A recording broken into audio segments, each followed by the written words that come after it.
हरे कृष्णा, राधे राधे।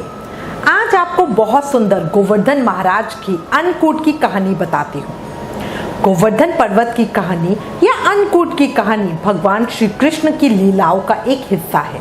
एक दिन भगवान कृष्ण ने देखा कि पूरे ब्रज में तरह तरह के मिष्ठान और पकवान बनाए जा रहे हैं।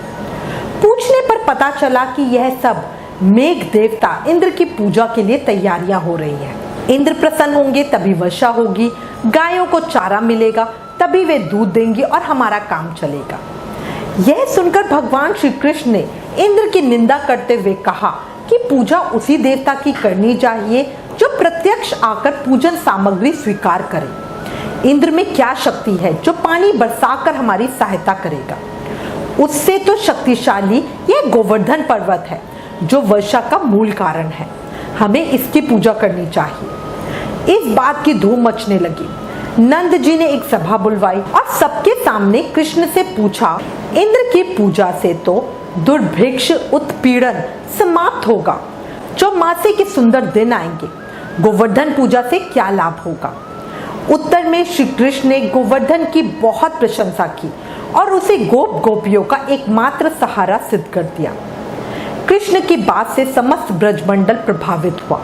उन्होंने घर जाकर अनेक प्रकार के व्यंजन मिष्ठान आदि बनाए और गोवर्धन की तराई में श्री कृष्ण द्वारा बताई विधि से भोग लगाकर पूजा की।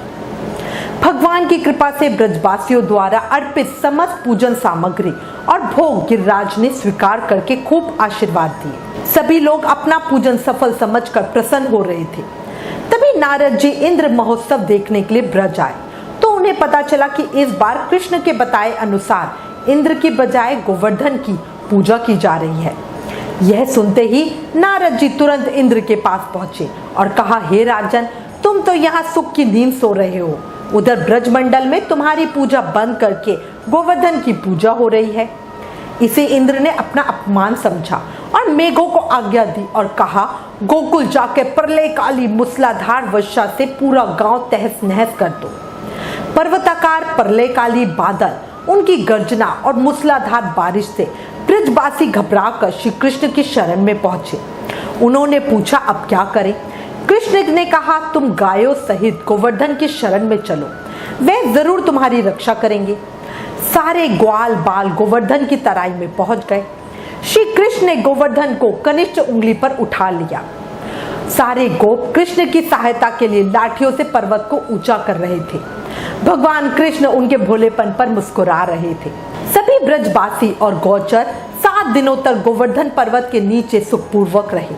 उन्हें किसी प्रकार की कोई तकलीफ नहीं हुई। इंद्र ने पूरा जोर लगा लिया पर वह ब्रजवासियों का कुछ बिगाड़ नहीं पाया।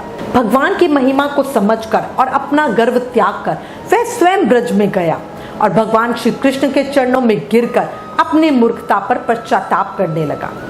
7वें दिन भगवान ने गोवर्धन को नीचे रख दिया। भगवान श्री कृष्ण ने गोवर्धन पर्वत को अपना स्वरूप बताया और प्रतिवर्ष गोवर्धन पूजा करके अन्नकूट बनाने की आज्ञा दी।